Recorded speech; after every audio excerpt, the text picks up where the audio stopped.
Europe 1.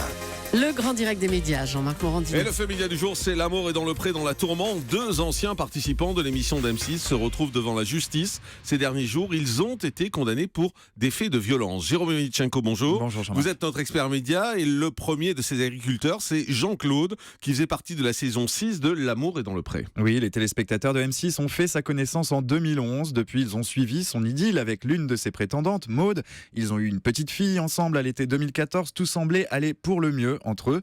Mais voilà, la vérité est tout autre. Jeudi dernier, l'éleveur de vaches laitières, originaire de Seine-Maritime, était convoqué devant le tribunal correctionnel du Havre pour des faits très graves. Il comparaissait pour violence à l'égard de sa compagne. Les faits remontent au 29 novembre dernier. Jean-Claude aurait donné un coup de pied à Maude. Il l'aurait bousculée avant de la faire tomber. Des violences physiques qui ont entraîné une interruption totale de travail de 2 jours pour la victime. Des faits que Jean-Claude nie en bloc. Dans les colonnes du quotidien Paris-Normandie, il reconnaît une dispute, mais affirme qu'aucun coup n'a été porté. Il estime que sa compagne a menti. Je dis sa compagne parce que malgré ces événements, Jean-Claude et Maude seraient toujours en couple aujourd'hui. Cette ligne de défense, Jean-Claude ne s'est pas rendu devant le tribunal pour la plaider. Le tribunal qui a rappelé des mentions à son casier judiciaire pour conduite en état d'ivresse et qu'il a donc condamné à l'équivalent de 60 jours amende à 5 €. Et il y a quelques jours, on apprenait aussi qu'une prétendante d'une autre saison, cette fois de L'amour est dans le pré, était elle condamnée à de la prison ferme. Oui, elle s'appelle Nathalie. C'était l'une des prétendantes de Jean-Noël, viticulteur en Charente-Maritime. On avait fait sa connaissance pendant la saison 8 de L'amour est dans le pré. C'était en 2013.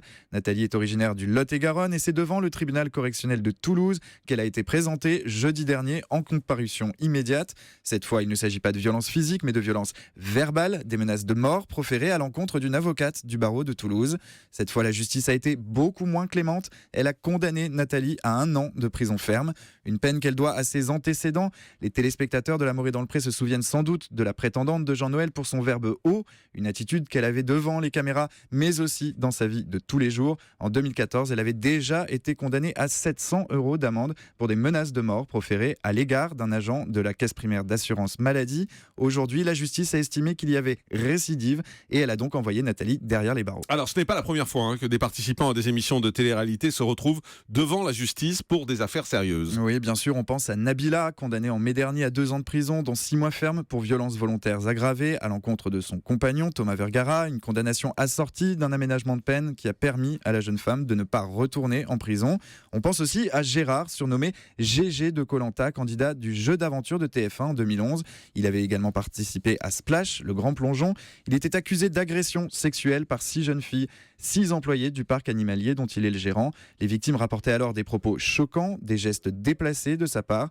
En mars 2015, il était condamné par le tribunal correctionnel d'Évreux à 2 ans de prison avec sursis pour agression sexuelle sur mineur. Il avait alors fait appel de cette décision. Merci beaucoup Jérôme Melitchenko. On fait une pause et puis le zapping, c'est dans un instant sur Europe 1. Reste avec nous.